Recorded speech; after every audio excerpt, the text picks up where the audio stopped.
ওই রোজা কিয়ামতের দিন আমার আপনার জন্য সুপারিশ করবে।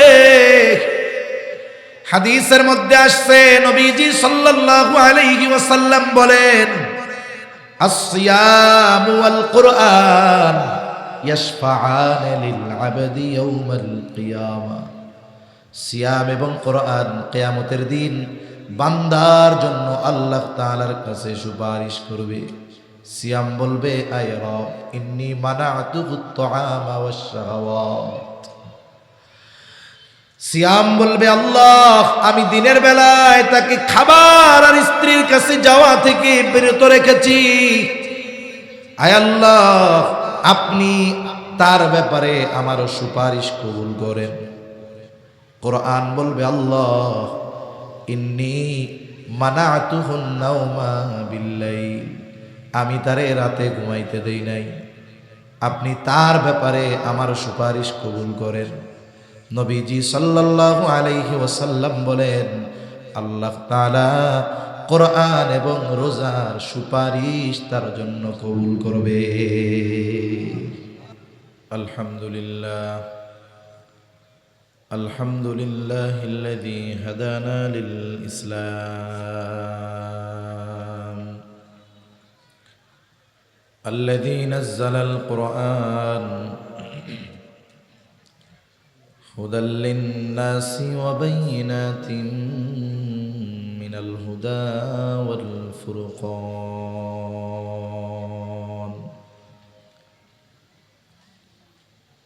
وخلق الإنسان وكرمه وعلمه من البيان ما لم يعلم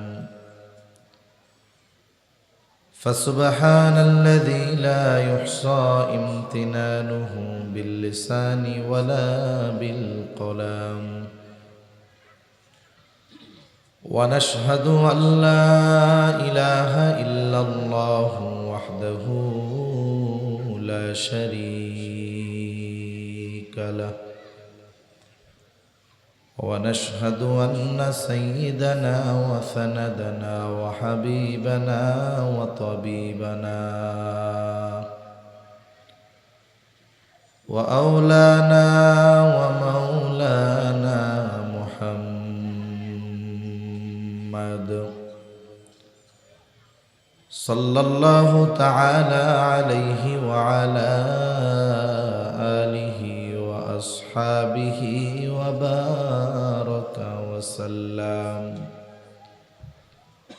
وبارك وسلم تسليما كثيرا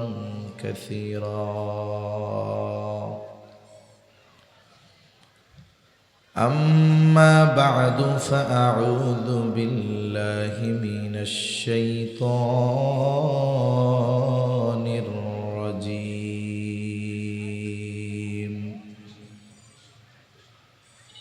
بسم الله الرحمن الرحيم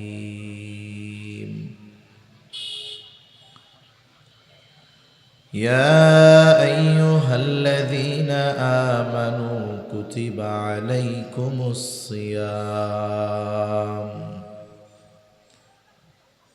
كما كتب على الذين من قبلكم لعلكم تتقون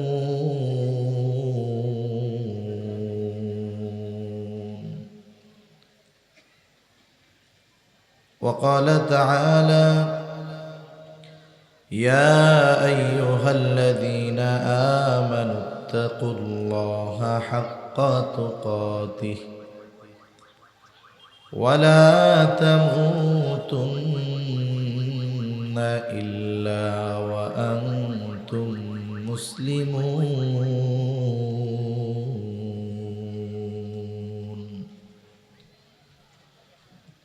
وقال رسول الله صلى الله عليه وسلم من صام رمضان إيمانا واحتسابا غفر له ما تقدم من ذنبه أو كما قال النبي صلى الله عليه وسلم صدق الله العلي العظيم وصدق رسوله النبي الكريم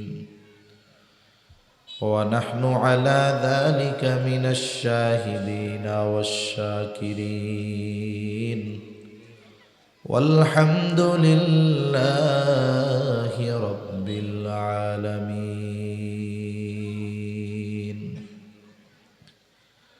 سبحانك لا علم لنا إلا ما علمتنا إنك أنت العليم الحكيم اللهم صل على محمد وعلى آل محمد كما صليت على إبراهيم وعلى آل إبراهيم إنك حميد مجيد اللهم بارك على محمد وعلى آل محمد كما باركت على إبراهيم وعلى آل إبراهيم إنك حميد مجيد আল্লাহর মহব্বতে আমরা একটু জিকির করি লা ইলাহা ইল্লাল্লাহ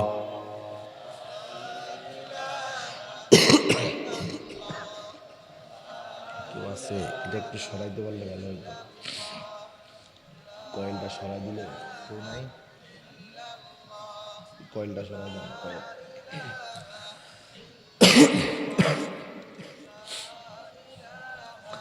ইল্লাল্লাহ লা ইলাহা ইল্লাল্লাহ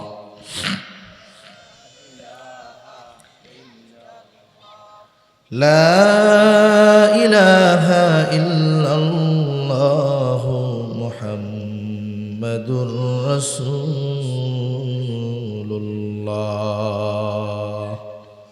সাল্লাল্লাহু আলাইহি ওয়াসাল্লাম আলহামদুলিল্লাহ ঐতিহ্যবাহী কক্সবাজার জেলার অন্তর্গত বৃহত্তর ইনানীর সেবামূলক সংগঠন কাফেলায়ে আসহাবে বদরের উদ্যোগে আয়োজিত নবম বার্ষিক ঐতিহাসিক তাফসীরুল কোরআন মাহফিল। আজকের এই তাফসীরুল কোরআন মাহফিলের অত্র অধিবেশনের সম্মানিত শ্রদ্ধেয় সভাপতি, প্রধান অতিথি, বিশেষ অতিথিবৃন্দ সহ সম্মানিত শ্রদ্ধেয় উলামায়ে কেরাম, সামনে উপস্থিত মুরব্বিয়ানে কেরাম, সমবয়সী যুবক বন্ধু, স্নেহের ছোট ভাই, মাইকের আওয়াজ যত দূরে যায় পর্দার অন্তরালে অবস্থানরতা সম্মানিতা শ্রদ্ধা মা ও বোন, আল্লাহ রব্বুল আলামিনের দরবারে অগণিত শুকর যে মহান মালিক আমাদের হায়াতে বরকত দিয়ে সুস্থ রেখে হাজারো মানুষের মধ্য থেকে ব্যস্ততাকে উপেক্ষা করে হাদিসের ভাষায় এ জান্নাতের বাগানে আসার বসার, কিছু দ্বীনি কথা বলবার এবং শ্রবণ করবার তৌফিক যে মহান মানিব দান করেছেন, সে মহান মানিবকে খুশি করার জন্য মোহাব্বতের সাথে জবান খুলে অন্তর থেকে আমরা একবার কালিমাতুশ শুকর পাঠ করি আলহামদুলিল্লাহ। অগণিত দুরুদ ও সালাম সৈয়দুল আম্বিয়া, আশরাফুল আম্বিয়া, খাতামুল আম্বিয়া, ইমামুল মুরসালিন, রহমাতুল লিল আলামিন মুহাম্মাদুর রাসূলুল্লাহ সাল্লাল্লাহু আলাইহি ওয়াসাল্লামের উপর। আমরা এখন আছি হাদিসের ভাষায় জান্নাতের বাগানে। কিসের বাগানে? জান্নাতের বাগানে। দুনিয়ার মধ্যে সর্বোত্তম জায়গা হলো মসজিদ, সবচাইতে নিকৃষ্ট জায়গা হলো বাজার, সবচাইতে উত্তম মজলিস হলো এই দ্বীনি মজলিস। মজলিসের ব্যাপ্তি যদিও ছোট, আওয়াজ কিন্তু অনেক দূরে যায়, ঠিক না? হয়তো এই মজলিসের বাহিরে দাঁড়িয়ে শোনা যাবে, কিন্তু মজলিসে বসলে যে রহমত, এটা পাওয়া যাবে না। কেন? গ্লাস থেকে পানি উপচে পড়ে কখন? যখন গ্লাস ভরবে এরপরে, ঠিক না? হাদিসের মধ্যে আসছে দ্বীনি মজলিসগুলার চারদিকে রহমতের ফেরেশতারা দাঁড়িয়ে থাকে, এবং এই মধ্যবর্তী জায়গায় যারা বসে থাকে এই দ্বীনি মজলিসে, জিকিরের মজলিসে, তাদের উপরে আল্লাহর রহমত বর্ষিত হতে থাকে। আমরা অনেকে চিন্তা করি মাইকের আওয়াজ তো আসতেছে, ওই দূরে বসে শুনলাম, অসুবিধা কি? শুনতেছি তো। আপনি শুনতেছেন ঠিক, কিন্তু এই মজলিসে বসলে যেই রহমত, সেটা থেকে বঞ্চিত হতে হচ্ছে। এই মজলিসে বসার দ্বারা সগীরা গুনাহ মাফ হওয়ার ঘোষণা আছে, সেটা থেকে বঞ্চিত হতে হচ্ছে।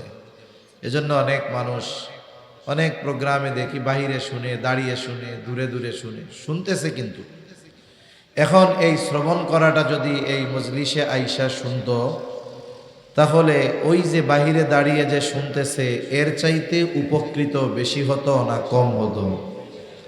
এজন্য আমরা দোয়া করি যারা অকারণে কোনো কারণবিহীন বাহিরে দাঁড়িয়ে আছে, আল্লাহ আমার ওই ভাইদেরও এখানে এসে বসে কথা শোনার তৌফিক দান করেন। জবান খুলে বলি আমিন। আমি আপনাদের দীর্ঘ রাত পর্যন্ত কষ্ট দিব না, তবে আপনারা কতটুকু খেয়াল দিয়ে কথা শুনতেছেন বা শেষ পর্যন্ত শুনবেন, এজন্য একেবারে বয়ানের শেষে আমার একটু মনে করায় দিবেন, একটা প্রশ্ন উত্তর পর্ব থাকবে। জবাব যে দিতে পারবে তার জন্য পুরস্কার থাকবে আমার পক্ষ থেকে ইনশাআল্লাহ। খেয়াল দিয়া শুনবো তো ইনশাআল্লাহ? আল্লাহ তৌফিক দান করেন। আজকে চলতেছে শাবান মাসের 26 তারিখ। কয় তারিখ? শাবান মাসের 26 তারিখ শুরু হয়ে গেছে। রাসূলুল্লাহ সাল্লাল্লাহু আলাইহি ওয়াসাল্লাম রজব মাস যখন আসতো তখন থেকেই রমজানের প্রস্তুতি নিতেন। এই যে যুবক ভাইরা কাফেলায়ে আসহাবে বদর, এনাদের সাথে আমার একটা হৃদ্রতার সম্পর্ক আছে, মোহাব্বতের সম্পর্ক আছে, রক্তের সম্পর্ক নাই। সম্পর্কটা ঈমানি, আর এটাই আন্তরিকতা, হৃদ্রতায় পরিণত হয়েছে। এই যে আমার ভাইরা এত সুন্দর আয়োজন করছেন, এই আয়োজনের জন্য প্রস্তুতি মনে হয় আজকে সকাল থেকে নিছে, অনেক আগের থেকে নিছে। মাহফিল চলবে হয়তো 6 ঘন্টা, 8 ঘন্টা বা 10 ঘন্টা, বা বাদ জোহর থেকে 11:30, 12:30 সর্বোচ্চ। কিন্তু এই 7-8 ঘন্টার জন্য প্রস্তুতি ঠিক, আয়োজন ঠিক, কিন্তু প্রস্তুতি 2-3 মাস ধরে নেওয়া লাগছে, ঠিক না?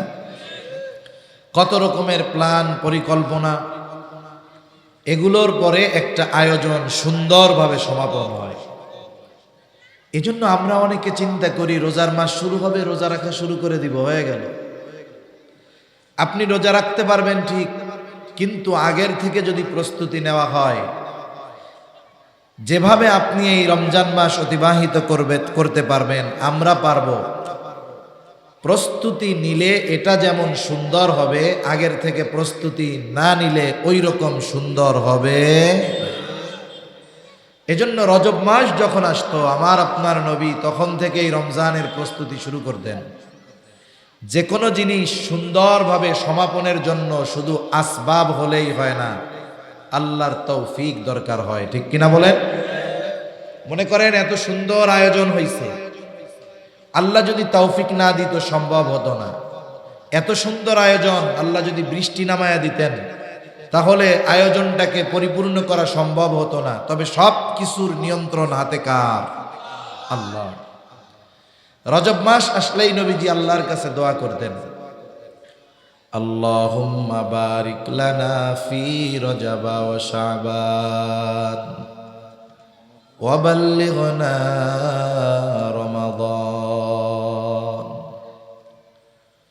নবীজি সাল্লাল্লাহু আলাইহি ওয়াসাল্লাম যখনই রজব মাস আসতো নবীজি দোয়া করতেন, আল্লাহ আপনি আমাদেরকে রজব শাবানের বরকত দান করেন।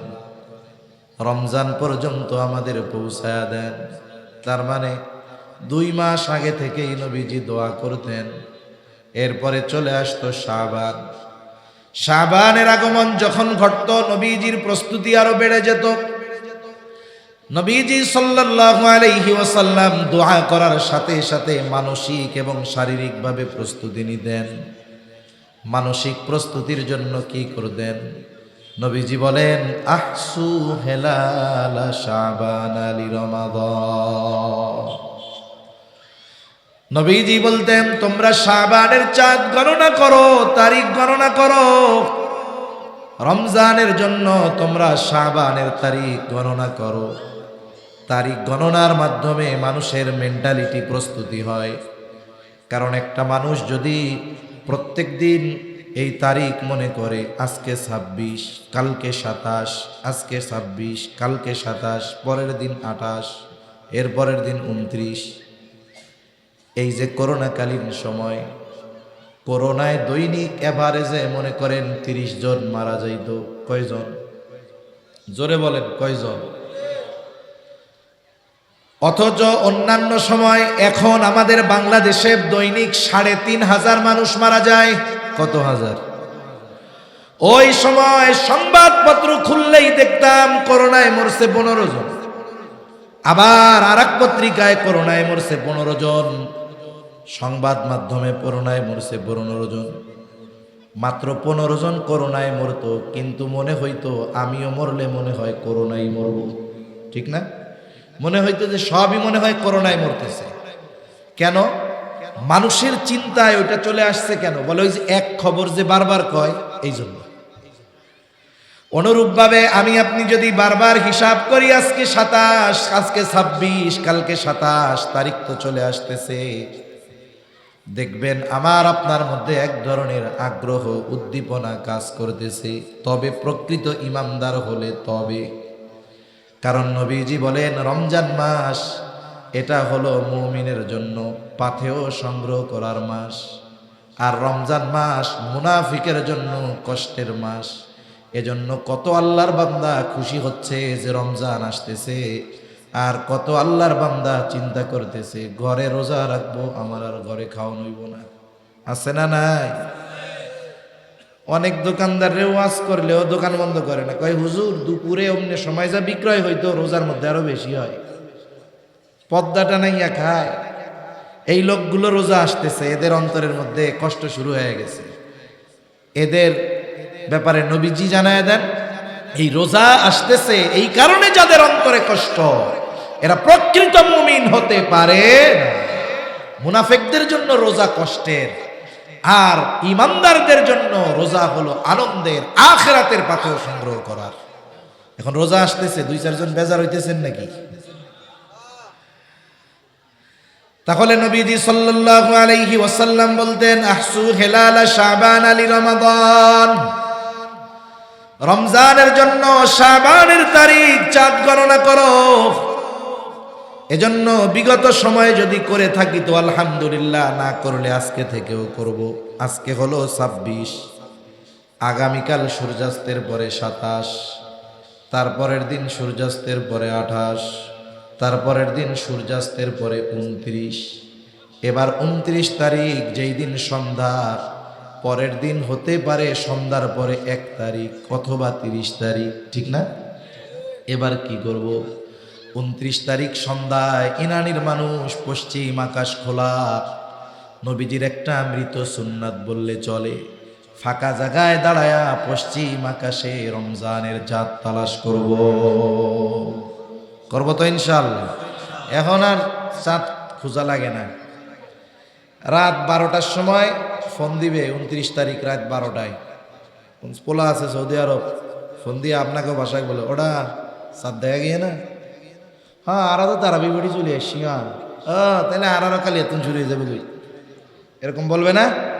তার মানে সে নিশ্চিত, যেহেতু আজকে সৌদি আরব দেখা গেছে, কালকে বাংলাদেশে দেখা না যাক আর যাক আর না যাক, কালিয়া বাংলাদেশে 1 তারিখ। এই কারণে আবার ফেসবুকে, শহরের মানুষ আমরা খুঁজি ফেসবুকে, এই 2 কারণে এইরকম একটা সুন্নাহ আমল আমাদের থেকে মরার মতো হয়ে গেছে। এজন্য আমরা 29 তারিখ সন্ধ্যায় পশ্চিম আকাশে চাঁদ তালাশ করব, ইনশাআল্লাহ। করব তো ইনশাআল্লাহ, আল্লাহ তৌফিক দান করে। ওই দিন দেখা না গেলে পরের দিন উঠবে নিশ্চিত, এরপরেও দেখতে যাও, এটা নবীর সুন্নাহ। তাহলে চাঁদ গণনার মাধ্যমে মেন্টালিটি প্রস্তুতি নবীজি নিতেন, আর শারীরিক প্রস্তুতি নবীজির হতো রোজার মাধ্যমে। আবার এই শাবানের রোজা বড় ফজিলতময় রোজা। নবীজি সাল্লাল্লাহু আলাইহি ওয়াসাল্লামকে বলা হলো, রমজান মাস ব্যতীত আপনাকে, রমজান ছাড়া শাবান মাস ব্যতীত আপনাকে অন্য কোনো মাসে এত রোজা রাখতে দেখি নাই। তার মানে শাবান মাসে নবীজি রমজান ছাড়া সবচাইতে বেশি রোজা রাখতেন। নবীজি সাল্লাল্লাহু আলাইহি ওয়াসাল্লাম বলেন, শাবান মাস এমন একটা মাস, যেই মাস রজব আর রমজানের মধ্যবর্তী মাস। এই মাসটা হলো এমন এক মাস, এই মাসের ব্যাপারে অধিকাংশ মানুষ হলো উদাসীন। নবীজি বলেন, এই মাসে বান্দার আমল আল্লাহ তাআলার কাছে পেশ করা হয়। অন্যান্য সময় হলো সপ্তাহে একদিন, রজব মাসে প্রতিদিন। নবীজি সাল্লাল্লাহু আলাইহি ওয়াসাল্লাম বলেন, নবীজি সাল্লাল্লাহু আলাইহি ওয়াসাল্লাম বলেন, শাবান মাসে প্রত্যেক দিন বান্দার আমল আল্লাহ তাআলার কাছে পেশ করা হয়। এই জন্য আমি এটা পছন্দ করি যে আমার আমল আল্লাহর সামনে পেশ করা হবে, আর ওই অবস্থায় আমি থাকবো রোজাদার। এটা আমি পছন্দ করি। এজন্য নবীজি শাবান মাসে সবচেয়ে বেশি রোজা রাখতেন। তবে হাদিসের মধ্যে আসছে, নবীজি বলেন শেষ 2 বা 1-2 দিন রোজা রাখার ব্যাপারে নবীজি মানা করছে, যাতে করে শাবানের রোজা আর রমজানের রোজা মিশে না যায়। যারা রাখছে তো ভালো, যারা রাখে নাই এখনো 1-2 দিন রাখার সুযোগ আছে, রাখা যাইতে পারে। এতে কি হবে, রমজান মাস শুরু হইলে দেখবেন কিছু মানুষ সারা বছর রোজা রাখে না, কিন্তু আলহামদুলিল্লাহ রমজানে রাখে, আছে না নাই? কিন্তু এই রমজান মাসে গিয়া কি হয়, জোহরের নামাজের পরে মসজিদের মধ্যে শুইয়া পড়ে, গড়াগড়ি মারে, একবার এই পাড়ে যায় মসজিদের, আর একবার ওই পাড়ে যায়। এটা মনে হয় আপনাদের এলাকায় হয় না? এখন একজনে জিজ্ঞাসা করে, কি হয়েছে তোমার? বলে আমারে রোজায় ধরছে। রোজার কি হাত পাও আছে? কেমনে ধরলো? রোজায় ধরছে মানে সারা বছর তো এক অভ্যাসে জীবন চালাইছে, রোজার মাসে ব্যতিক্রম। এখন কি হয়, বলে এখন ওই রোজার মাসে ওই সময় তার কষ্ট হয় রোজা রাখতে। কারণ চিকিৎসা বিজ্ঞান বলে, মানুষ দৈনন্দিন যেই সময়ে আহার গ্রহণ করে ঠিক ওই সময়ে পাকস্থলী হা করে। আমাদের ক্ষুধা লাগার কারণ কি? আপনি সকাল 9টায় নাস্তা করছেন, জোহরের পরে দুপুরের খাবার খান, এশার পরে রাতের খাবার খান, দেখবেন ঠিক 2টার সময় খিদা লাগছে। ওই সময় যদি আপনি খানা না খান 3টা, 3:30, 4টা পর্যন্ত, আর দেখবেন খিদা নষ্ট হয়ে যায়, আর খিদা লাগে না, আর লাগে গিয়া ওই রাত 8টার সময়। কেন? পাকস্থলী কিছু সময় হা করে থাইকা বুঝে আজকে আর আমারে খাওয়ান দিব না, এবার মুখ বন্ধ করে তারপরে ক্ষুধাটা চলে যায়। সারা বছর এক অভ্যাস। রোজার মাসে সাহারির সময় খাওয়া হইল, মোটামুটি এইটা দিয়া সকালবেলায় পাকস্থলীরে বোঝানো গেল, কিন্তু দুপুর 2টার সময় তো ও জোহরের পরে হা করে, খাওন তো দেওয়া হয় না। এখন 4, 5, 6 দিন এই জন্য শুরুতে মানুষের রোজা রাখতে কষ্ট হয়, রোজার সাথে অ্যাডজাস্ট হইতে কষ্ট হয়। 6-7 দিন যখন দুপুরে খাবার দেওয়া হয় না, পাকস্থলী মুখ বন্ধ করে বইয়া থাকে, ওই টাইমে আর খোলে না। ও বুঝে আমারে তাইলে এখন থেকে ওই সুবহে সাদিকের আগে আর মাগরিবের নামাজের পরে খাওয়ান দিবে, ঠিক এই 2 টাইমে খিদা লাগে। তাহলে রোজার মাস আগের থেকে যদি প্রস্তুতি নেওয়া হইতো, রোজা রাখতাম, তাহলে রমজানে আমার রোজাগুলো প্রাণবন্ততার সাথে রাখা সহজ হইত। এজন্য নবীজি শাবান মাসে বেশি বেশি রোজা রাখতেন, যাতে করে আল্লাহর সামনে যখন আমল পেশ করা হয় তখন উনি রোজাদার অবস্থায় থাকেন। এই যে রমজান মাস, এটা হলো বছরের শ্রেষ্ঠ মাস। কি মাস জোরে বলেন? আসমান জমিন সৃষ্টির শুরু থেকে নিয়েই আল্লাহ তাআলা 12টা মাস নির্ধারণ করেছেন। এর মধ্যে 4টি মাস হলো হারাম মাস, সম্মানিত মাস। আল্লাহ তাআলা কোরআনুল কারীমের মধ্যে বলেন, ইন্না ইদ্দাতাশ শুহুরি ইনদাল্লাহি ইসনা আশারা শাহরান ফি কিতাবিল্লাহি ইয়াওমা খালাকাস সামাওয়াতি ওয়াল আরদা মিনহা আরবাআতুন হুরুম যালিকাদ দীনুল কাইয়্যিম। আল্লাহ জানায় দেন আসমান জমিন সৃষ্টি থেকে নিয়েই হলো মাস 12টা, এর মধ্যে 4টি মাস সম্মানিত মাস। কয়টা মাস জোরে বলেন? 3টি মাস ধারাবাহিক, 1টি মাস আলাদা। 3টি মাস জিলকাদ, জিলহাজ, মুহররম, আরেকটা হলো রজব। জিলকাদ, জিলহাজ, মুহররম, রজব, এই 4টি মাস হলো সম্মানিত মাস। এই 4টি মাসকে সম্মানিত মাস হিসাবে অভিহিত যিনি করেছেন তিনি কে? রমজান মাসের কথা কিন্তু নাই। কেন নাই? বলে রমজান তো শুধু সম্মানিত নয়, এটা হলো বছরের শ্রেষ্ঠ মাস। আমরা হলাম শ্রেষ্ঠ উম্মত। আমরা কি উম্মত জোরে বলেন? আমরা হলাম শ্রেষ্ঠ উম্মত। কুনতুম খায়রা উম্মাহ উখরিজাত লিন-নাস তা'মুরুনা বিল মা'রুফ ওয়া তানহাউনা আনিল মুনকার। তা যাই হোক, আমরা শ্রেষ্ঠ উম্মত। আল্লাহ তাআলা আমাদেরকেও গুরুত্বপূর্ণ 5টি শ্রেষ্ঠ জিনিস দান করেছে। কয়টি শ্রেষ্ঠ জিনিস? 5টি। ঘুম আসতেছে নাকি? তাকবীর দেই, নারায়ে তাকবীর।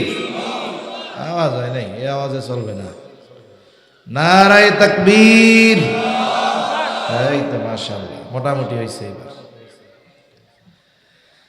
আল্লাহ তাআলা আমাদেরকে শ্রেষ্ঠ 5টা জিনিস দান করছে। কয়টা জিনিস? 1 নাম্বার আমাদেরকে দান করেছে সাইয়্যিদুল আম্বিয়া, নবীদের সর্দার, শ্রেষ্ঠ নবী আল্লাহ আমাদের দান করেছে। আমরা শ্রেষ্ঠ নবীর উম্মত, আমরা পেয়েছি শ্রেষ্ঠ নবী। 2 নাম্বার সাইয়্যিদুল কুতুব, আমাদেরকে আল্লাহ দান করেছেন শ্রেষ্ঠ কিতাব। সুবহানাল্লাহ বলেন। আমরা পেয়েছি সাইয়্যিদুশ শুহুর, শ্রেষ্ঠ মাস। তাহলে 1 নাম্বার পেয়েছি শ্রেষ্ঠ নবী, 2 নাম্বার শ্রেষ্ঠ কিতাব, 3 নাম্বার শ্রেষ্ঠ মাস। আমরা পেয়েছি সাইয়্যিদুল লায়াল, শ্রেষ্ঠ রজনী। আমরা পেয়েছি শ্রেষ্ঠ রাত। কোনটা শ্রেষ্ঠ রাত? লাইলাতুল কদর। সুবহানাল্লাহ বলেন। আমরা পেয়েছি শ্রেষ্ঠ দিন। শ্রেষ্ঠ দিন হলো জুমার দিন আর 2 ঈদের দিন। শ্রেষ্ঠ দিন জুমার দিন আর 2 ঈদের দিন। এই 5টি শ্রেষ্ঠ জিনিস আমরা পেয়েছি আর হয়েছি শ্রেষ্ঠ উম্মত। সুবহানাল্লাহ বলেন। তাহলে শ্রেষ্ঠ উম্মত হওয়ার অন্যতম এক কারণ আমরা পেয়েছি শ্রেষ্ঠ নবী, সাথে সাথে শ্রেষ্ঠ মাস। এই যে কয়েকদিন পরেই আগমন ঘটবে সেই শ্রেষ্ঠ মাসের, হয়তো মার্চের 1 তারিখ সন্ধ্যা থেকে শুরু হবে অথবা 2 তারিখ নিশ্চিত। শ্রেষ্ঠ মাস। এখন উম্মত শ্রেষ্ঠ হইল এইগুলা পেয়ে, আর এই মাস কেন শ্রেষ্ঠ হলো এটাও আমরা জানবো ইনশাআল্লাহ। আমরা শ্রেষ্ঠ উম্মত হইছি কয়টি শ্রেষ্ঠ জিনিস পাওয়ার কারণে। এর মধ্যে একটি হলো শ্রেষ্ঠ মাস পাইছি, রমজান মাস। এখন এই রমজান মাস কেন শ্রেষ্ঠ হলো, কোন কোন কারণে, আমরা কয়েকটা কারণ জানবো ইনশাআল্লাহ। কারণ দেখুন, একটা জিনিস সম্পর্কে যদি আপনার জানা থাকে, আপনি ওই জিনিসটার কদর করবেন, মূল্যায়ন করবেন। যদি না জানা থাকে, কদর করবে না। ছোট বাচ্চা, মনে করেন 3 বছর বয়স, এর হাতে আপনি যদি একটা চকলেট দেন আর ওই পরিমাণ একটা স্বর্ণের টুকরা দেন, ও কোনটা নিবে বলেন তো? ও স্বর্ণ 2 কামড় মেরে কবি, এটা শক্ত, খাওয়ান যাইতো না, দা চকলেট দাও। তার মানে ওই 1 লাখ টাকার স্বর্ণের চাইতে ওর কাছে 1 টাকার চকলেটের দাম বেশি। কেন? বলে ও তো স্বর্ণ, জন্য ওইটা সে নিবে না। আমরা যখন কোনো বিষয়ের সম্পর্কে জানতে পারবো এর তাৎপর্য কি, মাহাত্ম্য কি, তখন এই জিনিসটার কদর মূল্য আমার আপনার কাছে হবে। আর যদি না জানি, তাহলে আমাদের আফসোস করা ছাড়া আর কোনো পথ নাই। মুরব্বীরা গল্প বলতেন, আমিও মাঝে মধ্যে 2-1 জায়গায় বলি গল্প, আর কি শিক্ষণীয় বিষয়। গল্প তো গল্পই, কিন্তু গল্প থেকে শিক্ষাটা গ্রহণ করতে হয়। এজন্য আমরা যদি আমাদের এই দিন ইসলাম আল্লাহ তাআলার হুকুম আহকামের পরিচয় যথাযথভাবে না জানি, তাহলে মূল্যায়ন করতে পারবো না। হায় হায় আফসোস করলে কোনো কাজ হবে না। যাই হোক, গল্পর দরকার নেই, মূল আলোচনার দিকে যাই। তাহলে দেখুন, আল্লাহ তাআলা আমাদের দান করেছেন শ্রেষ্ঠ মাস। কি মাস দান করছে? শ্রেষ্ঠ মাস। কেন শ্রেষ্ঠ মাস রমজান? এক নাম্বার শ্রেষ্ঠত্বের কারণ, আল্লাহ তাআলা এই মাসে রোজা ফরজ করেছে। কি ফরজ করেছে জোরে বলেন? আল্লাহ রাব্বুল আলামিন এই মাসে রোজা ফরজ করেছে। আল্লাহ তাআলা বলেন, শাহরু রমাদানাল্লাযী উনজিলা ফীহিল কুরআনু হুদাল লিন-নাসি ওয়া বায়িনাতিম মিনাল হুদা ওয়াল ফুরকান ফামান শাহিদা মিনকুমুশ শাহরা ফালইয়াসুম। আল্লাহ তাআলা জানায় দেন, শাহরু রমাদান, রমজান মাস, এই মাসে আল্লাহ কোরআন নাজিল করেছেন। কোরআন হলো সত্য মিথ্যার মধ্যে পার্থক্যকারী, মানুষের জন্য হেদায়েত। আল্লাহ তাআলা বলেন, যে এই মাস পাবে সে যেন এই মাসে রোজা রাখে। ফামান শাহিদা মিনকুমুশ শাহরা ফালইয়াসুম। আল্লাহ তাআলা বলেন, যে এই রমজান মাস পাবে সে যেন রোজা রাখে। কে রোজা রাখবে? বলে বালেগ হয়েছে যে, নারী হোক পুরুষ হোক, প্রাপ্ত প্রাপ্তা বয়স্কা যে রোজা রাখবে। দ্বীনের খাতিরে কিছু কথা না বললেই নয়। আপনাদের এই ইরানি রোড থেকে যখন বাক নিয়ে আপনাদের রোডে ঢোকা হয়, ওই জায়গায় একটা হোটেল হইতেছে, কি জানি নাম, ওই যে কোনায়, হ্যাঁ, ড্রিম হলিডে। ওর সামনে একটা ব্যানার লাগানো আছে, লেখা 18 বছরের আগে সবাই শিশু। পড়ছেন কে কে? কে কে পড়ছেন? একটু আতসা করেন তো। দেখছেন ওই জায়গায় যে বোর্ড লাগানো আছে? আচ্ছা, তার মানে আপনারা আমার মতো পচা লোক না, আপনারা আল্লাহর বান্দা, নিচের দিকে তাকাইয়া চলেন, বোঝা গেছে।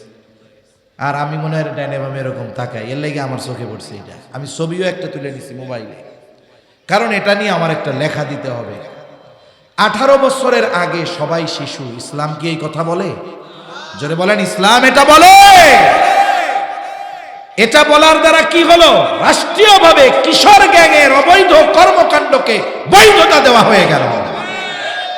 আপনি খোঁজ নেন, আশেপাশে যত অকারেন্স করে এগুলো সব 18 বছরের পর।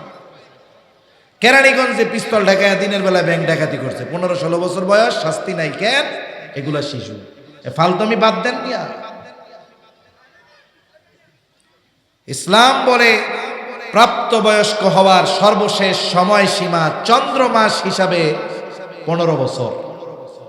আহাদ্দুল বুলুগ, বালেগ হওয়ার সর্বশেষ সময়সীমা কত বছর? জোরে বলেন, কত বছর? 15 বছর। এটা ইংরেজি হিসাবে নয়, আরবি হিসাবে। তাহলে কয় মাস হয় ইংরেজি হিসাবে? 14 বছর 7 মাস। 14 বছর 7 মাস হওয়ার পরে কোন ছেলে অথবা মেয়েকে শিশু বলার সুযোগ নেই। এর আগেও হতে পারে। চিকিৎসা বিজ্ঞান বলে এখন 10 বছর বয়সে ছেলে বালেগ হতে পারে। একটা মেয়ের যখন প্রতি মাসে তার কিছু অসুস্থতা আল্লাহ প্রদত্তভাবে হয়, 3 থেকে 10 দিনে অসুস্থতা থাকে, এটা যখন শুরু হয় তখন থেকে ওই মেয়ে প্রাপ্তবয়স্কা। এটা ইসলামের আইন মানতে হবে। হতে পারে, হ্যাঁ ঠিক আছে, যদি শারীরিক গড়ন গঠন এগুলোর কারণে, অসুস্থতাজনিত কারণে বিবাহ পরে দেওয়া হচ্ছে, সেটা ভিন্ন বিষয়। কারণ ফুড পয়জনিং এর কারণে একটা কম বয়সী মেয়ে সে যদি সন্তান ধারণ করে তার অসুস্থতা হতে পারে, এটা আমাদের খাদ্যে ভেজালের কারণে। কিন্তু এই কারণে তাকে শিশু বলার, ছেলেকে শিশু বলার সুযোগ নাই। এখন দেখুন, তাহলে 12 বছরে বালেগ হতে পারে, 10 বছরে হতে পারে, 13 বছরে হতে পারে, 14 বছরে হতে পারে। তবে 14 বছর 7 মাসের পরে কাউকে শিশু বলার সুযোগ নাই। এর দ্বারা কি হবে? আপনি এই কিশোর গ্যাং যত আছে, কক্সবাজারে কিশোর গ্যাং মনে হয় নাই, সারা দেশে আছে। আপনি এই কিশোর গ্যাংয়ের যে অপরাধ, এটার বৈধতা দিলেন, অপরাধগুলোকে হালকা বানায় দিলেন। ও মার্ডার করছে, ওরে আটকায় দিয়া বলবে ও শিশু অপরাধী, ওরে বড়দের মতো শাস্তি দেওয়া যাবে না। এই সুযোগ পাইলে সমাজে অপরাধ বাড়বে না কমবে? ইসলাম বুঝে না, তো দিন বুঝে না, বাস্তবতা বুঝে না। আর ইসলামই প্রকৃতপক্ষে বাস্তবতা সম্পন্ন এক জীবন ব্যবস্থা, ঠিক কিনা বলেন? কে রোজা রাখবে? বলে যার 14 বছর 7 মাস হয়ে গেছে এর রোজা না রাখা উপায় নাই, এর আগেও হতে পারে। বালেগ হওয়ার যত আলামত আছে এগুলো যদি তার মধ্যে পাওয়া যায়, সে প্রাপ্তবয়স্ক বয়স্কা, তার জন্য রোজা রাখতে হবে। যদি সে অচেতন পাগল না হয়, ব্রেন যদি ঠিক থাকে, মুসাফির যদি না হয়, আবার যদি এমন অসুস্থতা রোজা রাখলে মারা যাওয়ার মতো অবস্থা, রাখতে পারতেছে না, এমন ব্যক্তি যদি না হয়, তাহলে এই ধরনের নারী আর পুরুষ তাদের জন্য রোজা রাখা ফরজ। কিন্তু অনেক বাপ ছেলের 15 বছর 14 বছর এর রোজা রাখতে দিবে না, অথচ সে প্রাপ্তবয়স্কা হয়ে গেছে। ও ভাই, ঘরের মধ্যে যদি ছেলে মেয়ে থাকতো, আগুন যদি লাইগা যাইতো, আপনি কি চিন্তা করতেন আমার পোলা মাইয়া ঘুমাইতেছে, থাক, ডাকার দরকার নাই, আগুন জ্বলে জ্বলুক? রাখতেন কেউ? নিজে আগুনে পুড়ে ওদেরকে বের করতেন। আপনি যে তাকে নামাজ পড়ান না, আপনি যে তাকে রোজা রাখতে দেন না, কেমন যেন আপনি স্বহস্তে নিজের হাতে সন্তানকে জাহান্নামে নিক্ষেপ করতেছেন। এজন্য আমরা আমাদের সন্তানদের রোজায় অভ্যস্ত করবো। এখন তো ঠান্ডার সময় আস্তে আস্তে আসতেছে, যার ফরজ হয় নাই আপনি তারেও বলেন তুমি রাখো, যতক্ষণ পারবা তুমি রাখবা, তুমি না পারবা যখন ভেঙে ফেলবে, এতে সে অভ্যস্ত হবে, রোজার সাথে আগ্রহী হবে। তাহলে বলতেছিলাম, এই মাস যে পাবে সে রোজা রাখবে। এই মাসে অন্যতম এক ফরজ বিধান হলো রোজা। তবে এই মাসেরও কিছু ফাজাইল আছে, এই মাসেরও কিছু আলাদা তাৎপর্য আছে। অন্যতম এক তাৎপর্য যে আল্লাহ রাব্বুল আলামিন এই মাসকে বরকতময় মাস করেছেন, আর আল্লাহ তাআলা এই মাসেই আমাদের জন্য ইসলামের অন্যতম বুনিয়াদ রোজাকে আল্লাহ ফরজ করেছে। ইসলামের ভিত্তি হলো 5টা। কয়টা? জোরে কোন? বুনিয়াল ইসলামু আলা খামস, শাহাদাতি আল্লা ইলাহা ইল্লাল্লাহ ওয়া আন্না মুহাম্মাদার রাসূলুল্লাহ ওয়া ইকামিস সালাতি ওয়া ইতাইজ যাকাহ ওয়াল হজ্জি ওয়া সাওমি রমাদান। রমজানের রোজা এটা ইসলামের অন্যতম এক ভিত্তি, এটা ফরজ। কেউ যদি না রাখে, রাখার সামর্থ্য থাকার পরেও যদি রোজা না রাখে, নিঃসন্দেহে তার কবিরা গুনাহ। 2 নম্বর, যদি কেউ রোজার ফরজিয়তকে অস্বীকার করে, নিঃসন্দেহে তার ঈমান চলে যায়। একজন হলো পাপ করে, পাপকে পাপ মনে করে পাপ করে, আর একজন হলো পাপও করে ওইটারে বৈধ মনে করে। বলে একজন পাপ করার পরে সে যদি ওই পাপকে পাপ মনে করে ও গুনাহগার হবে, তবে বেঈমান হবে না। কিন্তু আরেকজন যদি পাপ করে না ঠিক, কিন্তু ওই পাপকে সে বৈধ মনে করে, তাহলে তার ঈমান থাকবে না। দেখছেন, একজন পাপ কইরাও বেঈমান হয় না, আরেকজন বিশ্বাসের কারণে পাপ না করেও বেঈমান হয়ে যেতে পারে। তাহলে 1 নাম্বার বলে এই মাসে আল্লাহ তাআলা রোজা ফরজ করেছেন। রোজা হলো ইসলামের 5টি ভিত্তির অন্যতম ভিত্তি। এখন এই রোজার মধ্যে কি আছে, রোজার দ্বারা ফায়দা কি, ফজিলত কি? নবীজি সাল্লাল্লাহু আলাইহি ওয়াসাল্লাম রোজার ফজিলতের কথা জানায় দিয়েছেন। রমজান মাসের ফজিলতের কথা আল্লাহ জানায় দিয়েছেন। রোজা রাখলে লাভ কি হবে?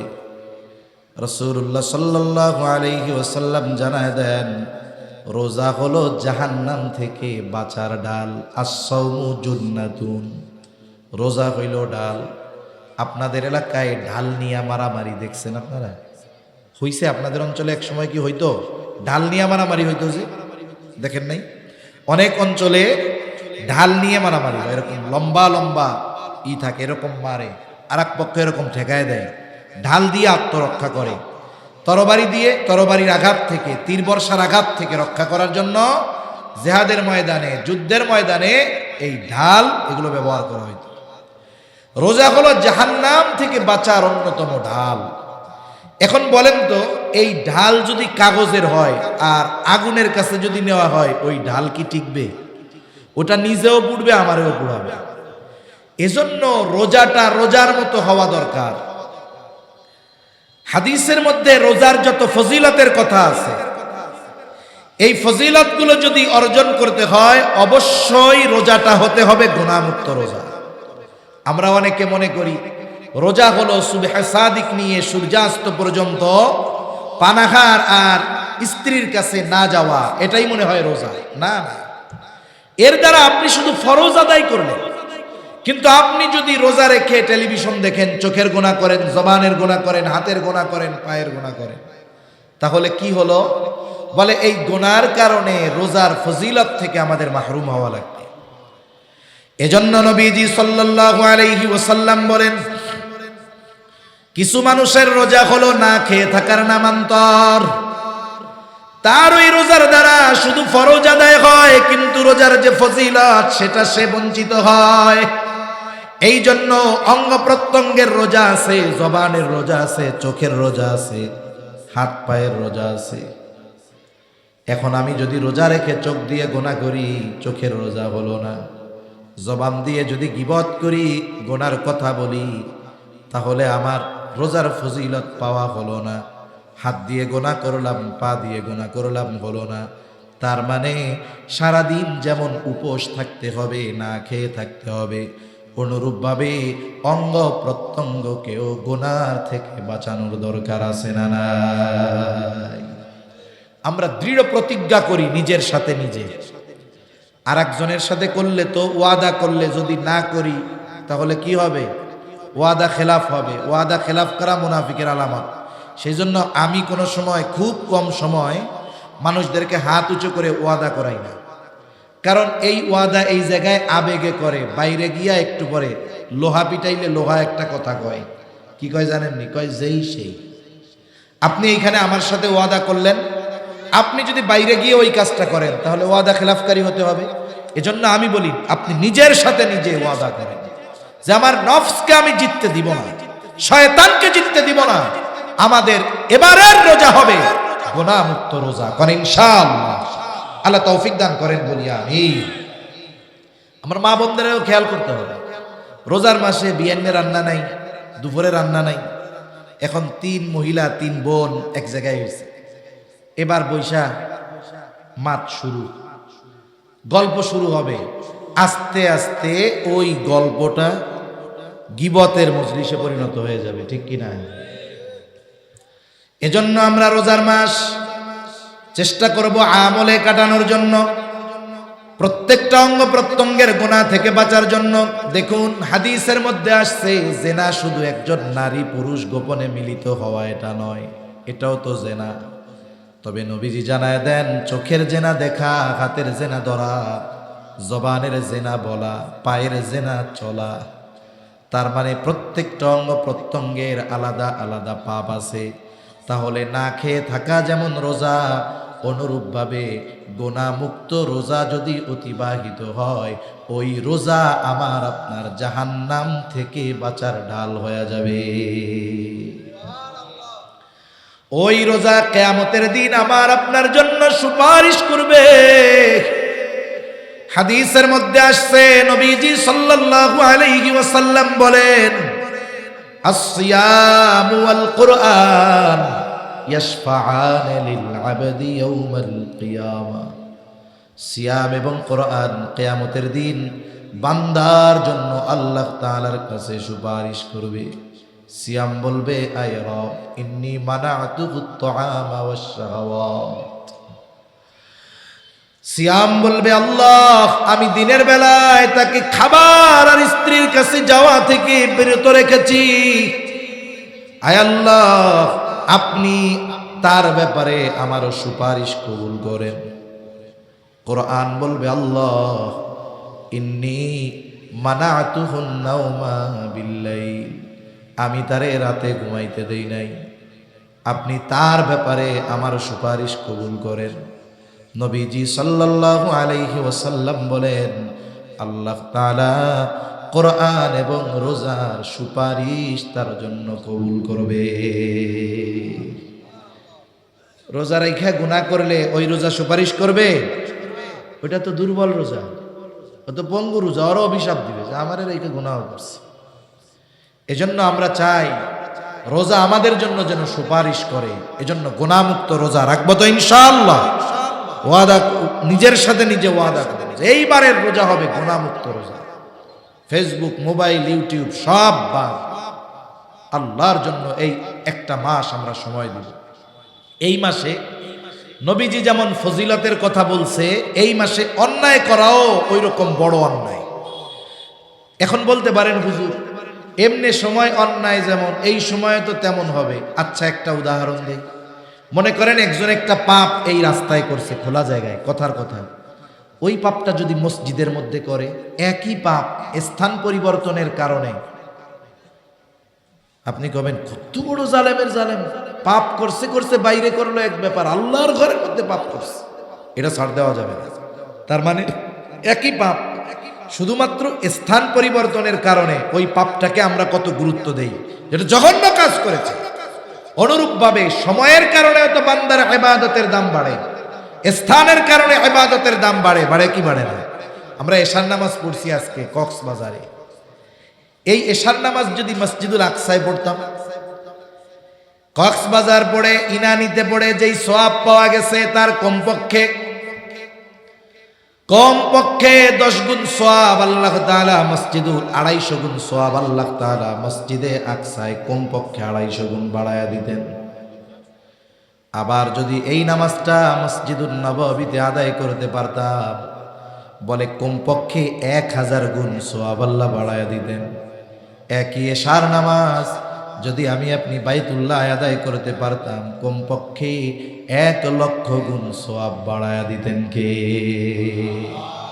এই যে ইবাদতের প্রতিদান, গুরুত্ব, দাম বাড়ছে স্থানের কারণে। কিসের কারণে? স্থানের কারণে। সময়ের কারণে ইবাদতের দাম বাড়ে। এমনি সময় আর লাইলাতুল কদর, ওই রাতের ইবাদত আর সাধারণ রাতের ইবাদত এক নাকি? তাহলে মনে রাখতে হবে এই মাসে যেমন ফজিলতে ভরপুর, এই মাসে অন্যায়টাও ওই রকম সর্বোচ্চ অন্যায়। এজন্য আমরা এই মাসটাতে গুনাহমুক্ত অতিবাহিত করার সর্বোচ্চ চেষ্টা করব, কোন ইনশাআল্লাহ। তাহলে এই মাসের রমজান মাস শ্রেষ্ঠ মাস হওয়ার 1 নম্বর কারণ হলো রোজা।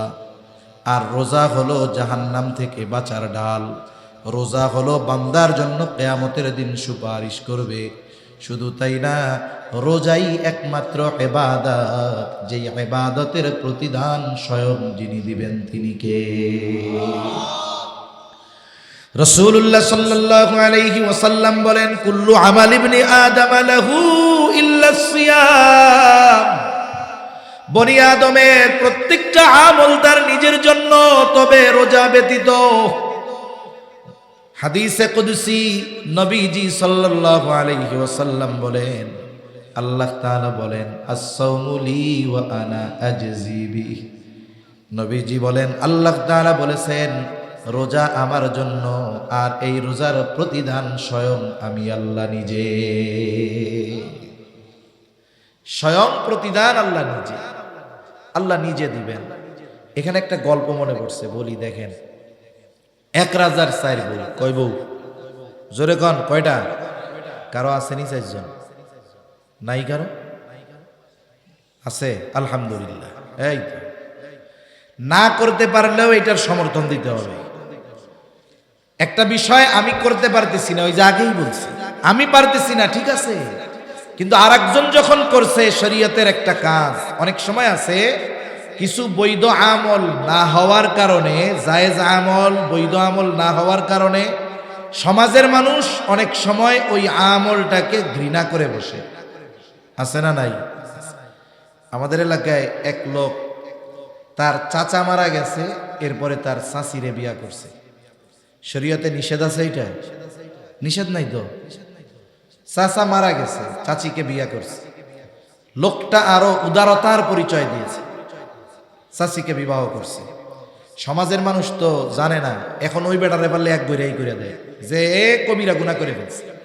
অথচ সমাজে সুদ খাইয়া জেনা করে, ব্যভিচার করে, পরকিয়া করে ভরে যাচ্ছে, এরে কিছু কয় না। ওই আল্লাহর বান্দা চাচা মারা গেছে, এবার তার চাচির এসে বিয়া করছে, তারে পারলে গ্রাম থেকে বের করে দেয়। এরপরে ওলামায়ে কেরাম মানুষরে বুঝাইছে যে আসলে বিষয়টা উনি যা করছে, তাহলে চিন্তা করেন এই কাজটা হালাল কাজ, সমাজের মানুষ মনে করতো খারাপ কাজ, ঠিক না?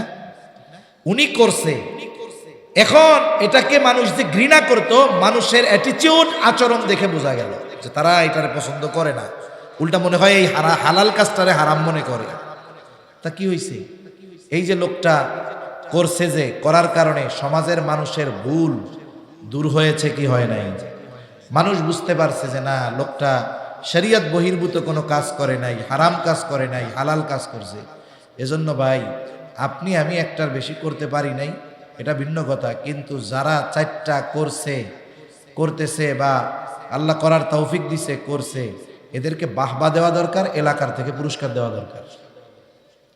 যেমন একটা কর্ম যেটা সমাজ জেনার বিরুদ্ধে বলে না, পরকীয়ার বিরুদ্ধে বলে না, কিন্তু একজন যদি একাধিক স্ত্রী গ্রহণ করে, বিবাহ করে, তারে সমাজের মানুষ পারলে ধুইয়া দেয়, এটা খুব মন্দ এবং গর্হিত একটি কাজ।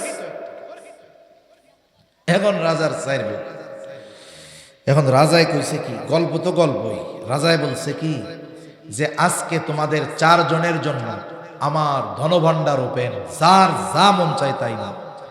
একজন কয় আমার হলো স্বর্ণের ভাণ্ডার, আর একজন কয় আমার হইল রূপার ভাণ্ডার, আর একজন কয় আমার হলো হীরার ভাণ্ডার। এখন আর একজন কোনো কিছুর কাছে না গিয়া রাজার পাশে এরকম খাড়ায় রয়েছে, তো কি রে তুমি যাও না কেন? ওরা তো সব নিয়ে গেল। আমার কিছু লাগবে না, আমার আপনারে লাগবে। আমার কারে লাগবে? আপনাকে লাগবে।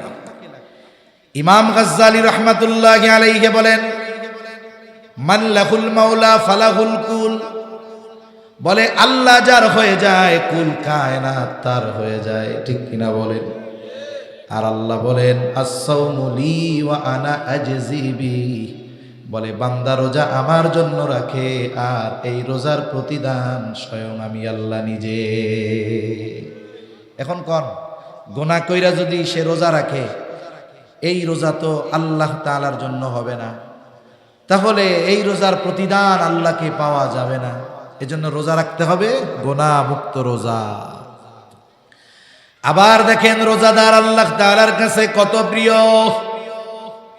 একটা মানুষ যখন দীর্ঘ সময় না খেয়ে থাকে, পাকস্থলীতে খানা পড়ে না, পানি পড়ে না, এই কারণে তার জবানের মধ্যে কিছু গন্ধ হয়। যেমন আপনি যদি একটা ঘর পরিষ্কার পরিচ্ছন্ন করে আটকায়া রাইখা চলে যান, অনেক সময় সফরের সুবাদে আমরা রেস্টুরেন্টে উঠি, হোটেলে উঠি, পরিষ্কার পরিচ্ছন্ন করে রাখছে, কোনো ময়লা নাই, কিন্তু রুমে যখন ঢোকা হয় একটা গন্ধ লাগে, কি লাগে না? এটা কেন? বলে ওইখানে কেউ বসতি করে না, থাকে না, খালি ঘর, এজন্য একটা গন্ধ হয়। রোজাদার যখন দীর্ঘ সময় অনাহারে থাকে, বলে ওই পাকস্থলী শুকনা থাকে, এই জন্য একটা গন্ধ আসে মুখ দিয়া। মেসওয়াক না করার গন্ধ না, কারণ মেসওয়াক না করার গন্ধ ভিন্ন, আর পাকস্থলী থেকে আসা ওই গন্ধটা ভিন্ন। এটা শুধুমাত্র রোজার জন্য হয়। এজন্য রোজা রেখে মিসওয়াক করতে কোনো অসুবিধা নাই, তবে পেস্ট দিয়ে ব্রাশ করা এটা মাকরুহ কাজ হতে পারে, স্বাদ গলার মধ্যে চলে যাবে, রোজা নষ্ট হয়ে যাবে। এখন বলেন তো, আল্লাহ তাআলার কাছে রোজাদারের মুখের গন্ধটা আল্লাহর কাছে প্রিয়। এখন যদি ওই রোজাদার রোজা রেখে গীবত করে, গীবত, তার মুখ দিয়ে রোজার রাখার গন্ধ বের হবে না, বরং তার মুখ দিয়ে মরা ভাইয়ের গোশত খাওয়ার গন্ধ বের হবে। নবীজি বলেন লাখুলুফু ফামিস সাইমি আতয়াবু ইনদাল্লাহি তাআলা মির রিহিল মিস্ক। নবীজি সাল্লাল্লাহু আলাইহি ওয়াসাল্লাম বলেন, এই যে রোজাদার রোজা রাখার কারণে তার জবান দিয়ে, গাল দিয়ে যেই গন্ধ বের হয়, এটা আল্লাহ তাআলার কাছে মেশক আম্বরের গন্ধের চাইতেও বেশি প্রিয়। এখন আমার মুখের এই গন্ধ আল্লাহর কাছে প্রিয় হবে কখন? যখন আমার জবানটা গুনাহমুক্ত থাকবে, তা না হলে আমি যদি গুনাহ করি, গীবত করি, মরা ভাইয়ের গোশত আমার দাঁতের ফাঁকে ফাঁকে লেগে থাকবে।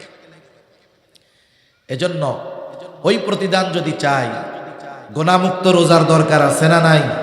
জোরে বলেন আছে না নাই? রাসূলুল্লাহ সাল্লাল্লাহু আলাইহি ওয়াসাল্লাম বলেন, রোজাদার যে এই যে রোজা রাখার মাধ্যমে তৃষ্ণার্ত থাকে, গ্রীষ্মকালীন রোজা রাখে, তৃষ্ণায় বুকের ছাতি ফেটে যায়, এরপরেও ডুব দিয়া পানি খায় না, গোসলখানায় পানি খায় না, ঘরের মধ্যে একা, ফ্রিজে ঠান্ডা পানি, বুকটা ফেটে যায়, তবু একটু পানি খায় না। অনেক সময় মানুষ দেখবেন বেনামাজি, ও যদি রোজা থাকে, ও লুকায়া লুকায়া পানি খায় না।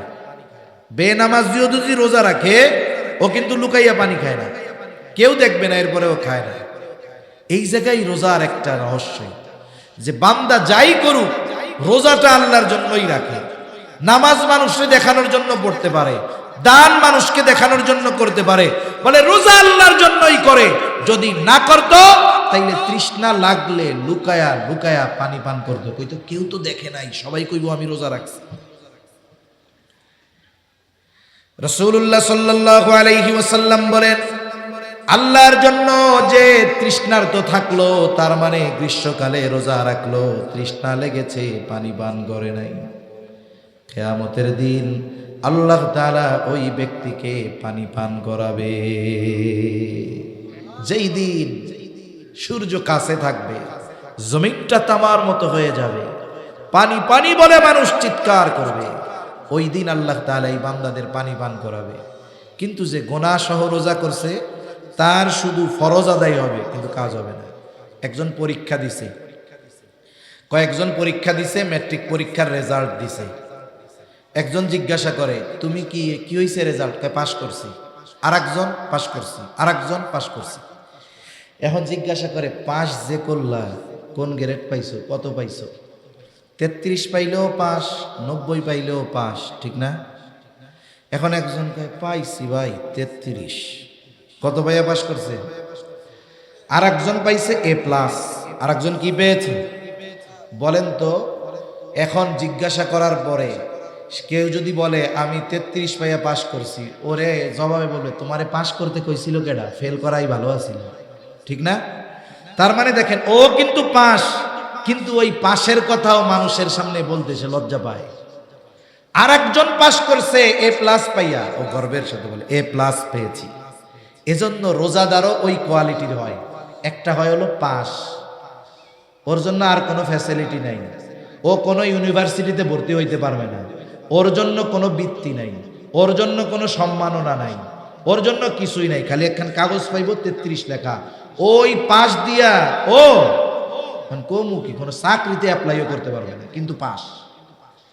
তার মানে যে রোজা রাখলো কিন্তু গোনাটোনা সব করছে, সারাদিন পানাহার থেকে বিরত থাকছে, স্ত্রীর কাছে যায় নাই, বলে ও হলো 33 পাইয়া পাস, পাস করছে, কিন্তু ফ্যাসিলিটি পাবে না। যে A+ পাইছে, সে বুয়েটে চান্স নিতে পারবে, সে মেডিকেলে চান্স নিতে পারবে, সে বিদেশে স্কলারশিপের জন্য আবেদন করতে পারবে, বাংলাদেশ থেকে অনেকে তাকে ওই বৃত্তি দিবে, সে অনেক জায়গায় তার রেজাল্টের কারণে তার ভর্তি পড়ালেখা ফ্রি দিবে, ঠিক কিনা বলেন? তাহলে পাস সবাই করবে, কিন্তু সবাই তো ফ্যাসিলিটি পাবে না। এখন কোন A+ পাওয়া, তাইলে গুনাহ ছাড়তে হবে, রোজা হবে গুনাহমুক্ত, কোন ইনশাআল্লাহ।